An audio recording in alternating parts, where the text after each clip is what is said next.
mûrs sont mûrs pour faire de la confiture. Je te laisse donc regarder les ingrédients et on se retrouve tout de suite pour confiturer.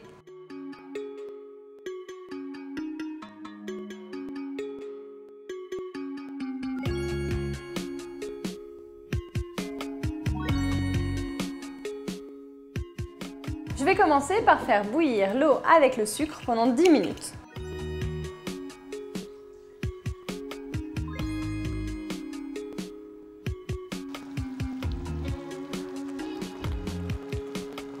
C'est maintenant aux mûres d'entrer en scène. On va les plonger dans le sucre bouillant et les laisser cuire pendant 45 minutes en remuant fréquemment. On en profitera pour préparer les bocaux qui devront être parfaitement propres et bouillantés.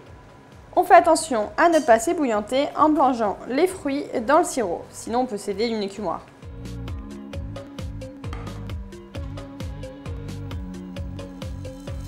Voilà, donc là il faut que ça cuise vraiment à frémissement.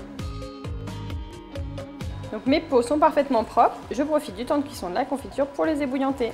Et je fais sécher à l'air libre. Au bout de 45 minutes de cuisson, vérifie quand même que la confiture a pris et que donc elle est bien épaisse avant d'arrêter la cuisson, sinon n'hésite pas à la poursuivre. Moi ce que je vais faire, c'est que je vais mixer ma confiture puisque j'avais des très grosses mûres et que j'ai envie d'avoir une texture bien lisse. Avant de mixer, j'ajoute toutefois le jus de mon citron.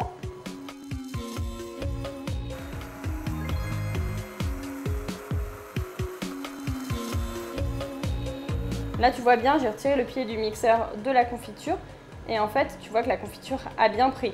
Je vais remettre sur le feu quelques minutes, puis je vais écumer avant de verser bien bouillant dans mes pots. Je verse la confiture bouillante dans mes bocaux ébouillantés et secs. Il est important que les bocaux et les couvercles soient bien secs au moment de la fermeture. Donc je vais fermer mes pots, alors attention parce que les pots sont très chauds. Et ensuite, je prends 1000 précautions pour le retourner. Attention.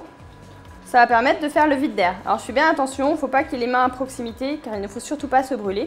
Et je vais les laisser retourner jusqu'à ce qu'ils aient refroidi. Je te prie de faire vraiment très attention car il y a vraiment un risque de brûlure. Donc tu prends toutes les précautions nécessaires. S'il faut, tu mets des gants. Alors des gants avec lesquels tu peux bien manipuler les pots. Vérifie que les pots soient vraiment bien fermés. Manipule-les toujours en faisant attention à la chaleur. Je compte sur toi. Mon pot est prêt et refroidi. J'ai préparé 2 jolies étiquettes que je vais pouvoir coller dessus. Alors après là, j'espère que je vais être douée parce que généralement, je la colle jamais droite.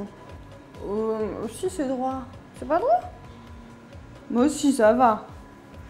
Puis là, j'ai mis une petite étiquette. Oh mais... je suis pas gentille. Manque plus que les tartines. Je t'attends. À très vite dans Recette Roulette.